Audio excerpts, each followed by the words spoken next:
A second question comes in from Rick Siegel, who serves as the Vice President of Advancement and the Distinguished Lecturer of Commerce and Vocation at Bethlehem College and Seminary. He asks this, Pastor John, is it sinful to be a high net worth individual, defined as assets minus liabilities being greater than $1 million US? Here's the scenario. God blesses a Christian's personal industry with fruitfulness in the form of a large annual income. The biblical wartime lifestyle, as I may be admittedly misunderstanding it, would have this person use a portion of that income to meet modestly constructed needs, including the setting aside of similarly modest rain day reserves, and then give the rest to ministry, especially for the care of the poor. This person would not accumulate assets in such a model and therefore would neither be nor ever become a high net worth individual, only by God's grace a highly paid one during certain seasons. On the other hand, what about a Christian investor, the person who doesn't immediately give to Christian charity all of the difference between a modest lifestyle and a large annual income, but who keeps it and with great attentiveness accumulates assets that may produce future income and future charity beyond the immediate fruit of his annual labor?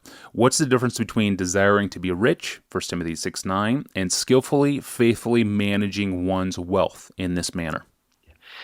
So let's get the powerful warning against the desire to be rich out on the table, and then clarify a few things about wartime lifestyle, because there's where the rub is. So Paul says, 1 Timothy 6:6, godliness with contentment is great gain.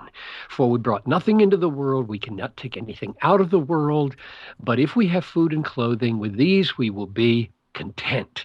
But those who desire to be rich fall into temptation, into a snare, into many senseless and harmful desires that plunge people into ruin and destruction. For the love of money is the root of all kinds of evils. It is through this craving that some have wandered away from the faith and pierced themselves with many pangs. That's about as strong a warning about the desire to be rich as I could imagine. So let me clarify what I'm talking about with wartime way of life. The answer to the question is no.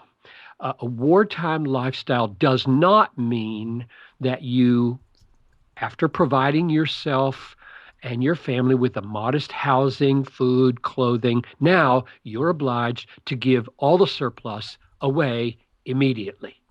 That's not what wartime lifestyle says. Rather, the call for a wartime way of life says, with a lot more nuance and complexity, that the remainder of our resources, so after you've provided for yourself those necessities, might be $10, might be $10 million left over. That's the one that's being asked about. What's left over is managed, stewarded for the good of others, the glory of God, the advancement of his saving and sanctifying and healing purposes in the world, rather than for personal aggrandizement.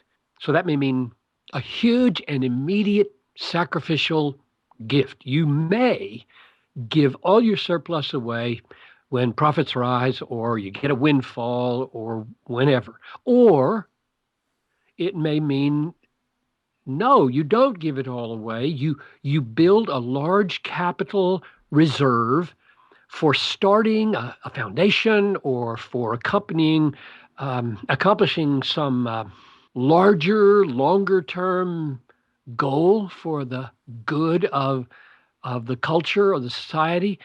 Wartime way of life, as opposed to merely simple lifestyle, is meant to call attention to the kinds of choices that are made when tanks and rifles and grenades and B-52 bombers are needed to defeat the Germans and Japanese in a war of aggression, World War II.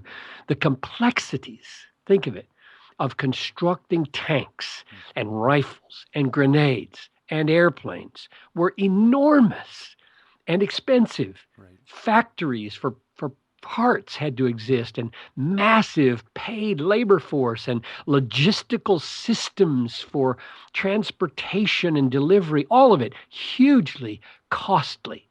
So, no, the answer is no. The building up of resources for the accomplishing of great and costly acts of love is not sinful. And it might be helpful just to draw this out a little more, not in relationship to any particular war, but rather ordinary business life in America. We live in a society in which many legitimate businesses depend on large concentrations of capital. You can't build a new manufacturing plant without millions of dollars in equity, and therefore financial officers in these big businesses have the responsibility to build those reserves, like they might sell shares to the community.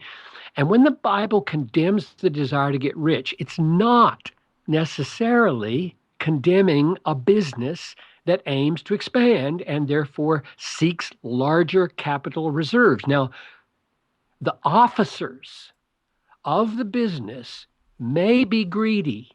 They may be greedy for personal wealth or for power, but they may have large, noble motives of how their expanded productivity will create jobs and benefit people with products and services. It's not necessarily a greedy thing to want to amass that capital for the expansion of a new plant or something like that.